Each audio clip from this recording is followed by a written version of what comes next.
Hello, dear listeners. Welcome back to the Lawyers Talk channel from BLawyers Vietnam. I am Duong Minh Tuyen and I'm pleased to meet everyone again on today's podcast episode. Today, we will discuss a very important topic for business operations, which is the establishment and issuance of internal labor documents. Accompanying us today is Mr. Bui Quang Thai. Mr. Thai will share with us some related issues as well as practical experience in supporting and offering consulting advice to clients about important internal labor documents of enterprises. Well, hello, Tuyen and our dear listener of the Lawyer Talk. So I hope that sharing information with the scope of today's topic, we will be able to help listener have an overview of important internal labor document of enterprise. Listener can then review and make addition and adjustment when necessary to ensure compliance with the legal regulation of enterprises.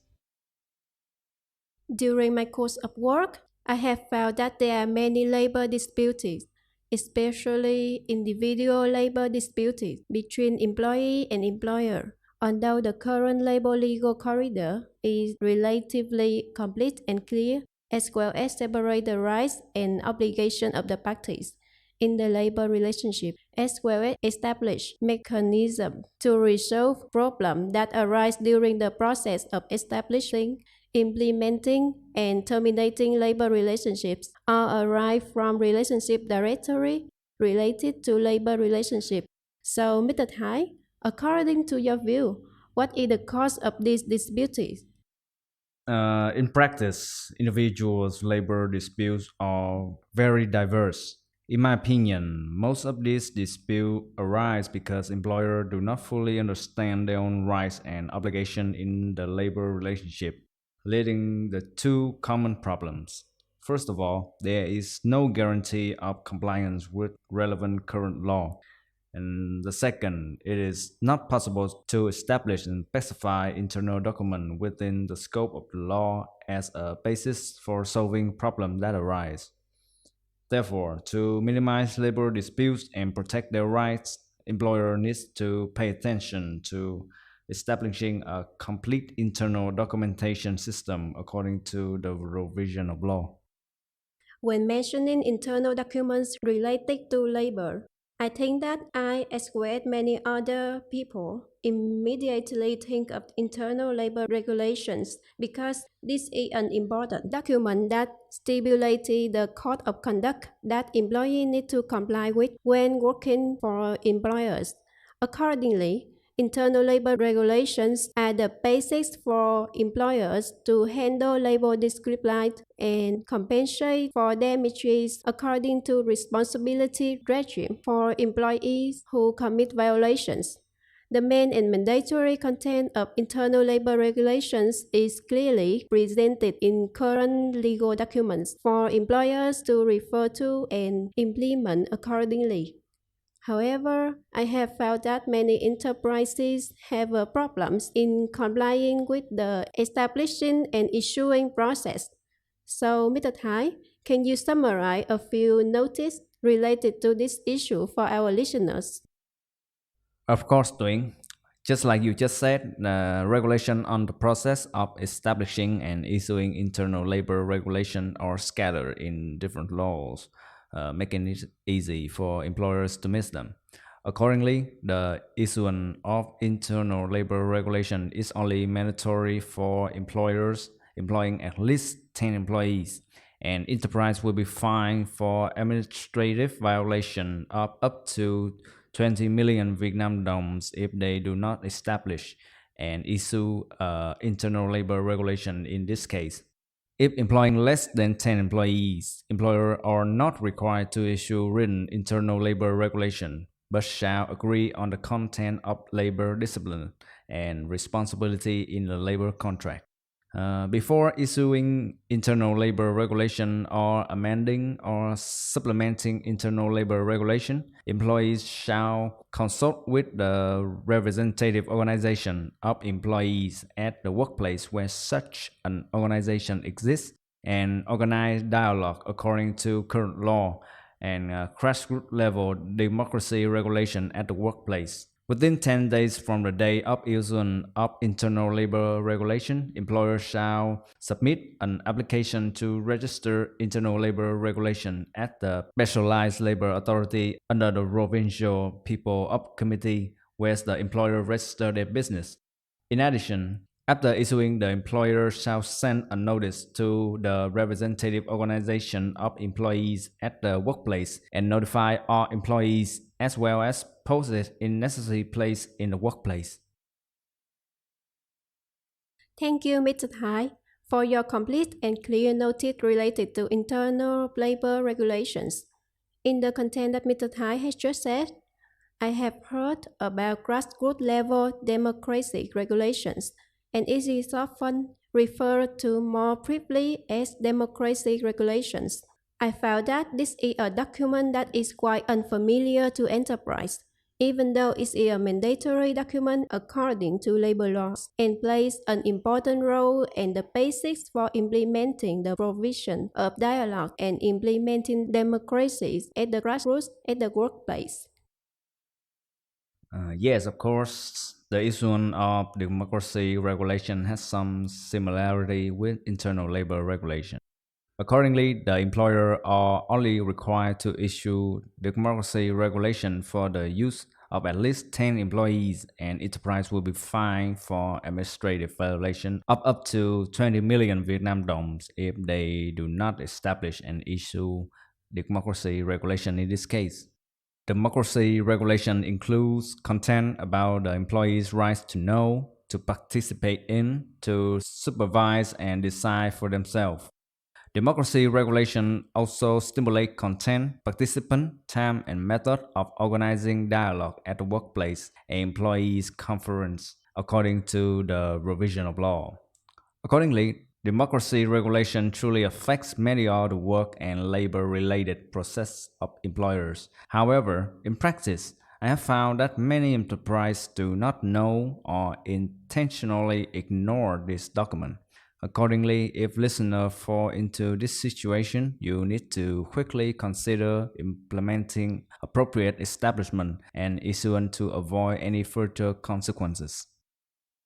In addition, regarding the process of establishing, amending, and supplementing democracy regulations, the employer shall consult with the representative or organization of employees at the workplace, if any, and representative group for dialogue of employees, if any, to complete an issue.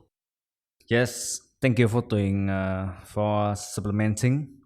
In addition to the two documents that we just discussed, there is still one internal document related to labor that the employers are required to establish the pay scale and the payroll as a basis for recruiting, using employees, or negotiating a salary according to the job or title stated in the labor contract, and paying employees.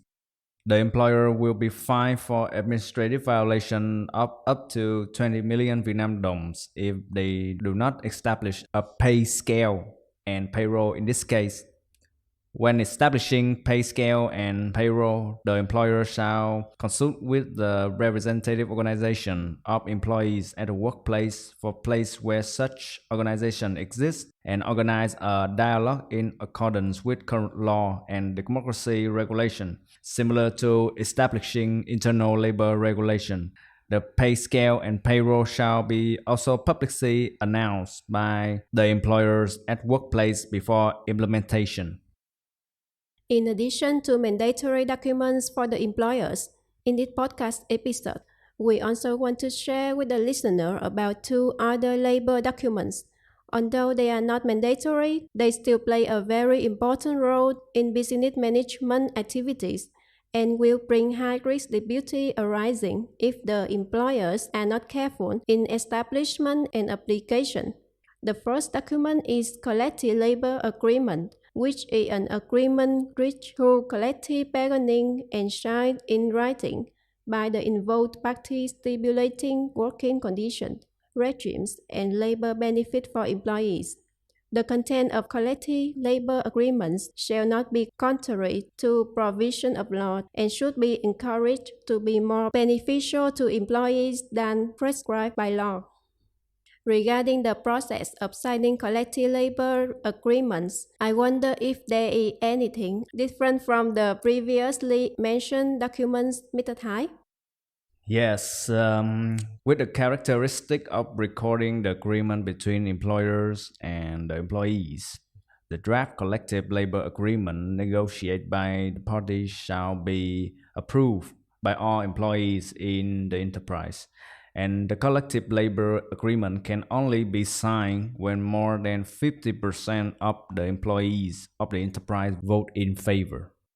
Within 10 days from the day the collective labor agreement is signed, the employers participating in the agreement must send one copy of the collective labor agreement to the specialized labor agency under the Provincial People Committee where the head office is located. In addition, after the collective labor agreement is signed, the employer shall inform their employees. Thank you, Mr. Thai. It can be seen that different internal labor documents have different regulations regarding their establishment, signing, and issuance, which employers need to be particularly careful about to avoid the situation in which, despite having documents, they cannot be applied because they were invalid due to procedural errors. Well, there is another document I believe is of great interest to both employers and employees, which is the regulation on the assessment of the level of working completion. According to the revision of the Labor Code 2019, the employers have the right to unilaterally terminate the labor contract in the case the employees regularly fail to fulfill their contractual obligations. However, to do this, the employer shall first develop and issue a criteria for assessment of employees' fulfillment of duties. However, the current law does not provide any specific guidelines or legal regulation for reference in establishing this document, which create many difficulties for enterprise. As Mr. Thai just said, implementing the right to unilaterally terminate labor contract for employees who regularly fail to complete their work is a big challenge for employers. Based on our experience in supporting clients in similar cases, as well as the perspective of competent authorities in relevant guidelines when establishing regulation on the assessment of the level of working completion, the employers need to especially pay attention and ensure the following. First, specific performance evaluation criteria for each position, title, department, and unit. The second, the special tasks of the employees according to the labor contract, job description, or task assignment notification. Third, measurable performance indicators, also known as KPIs.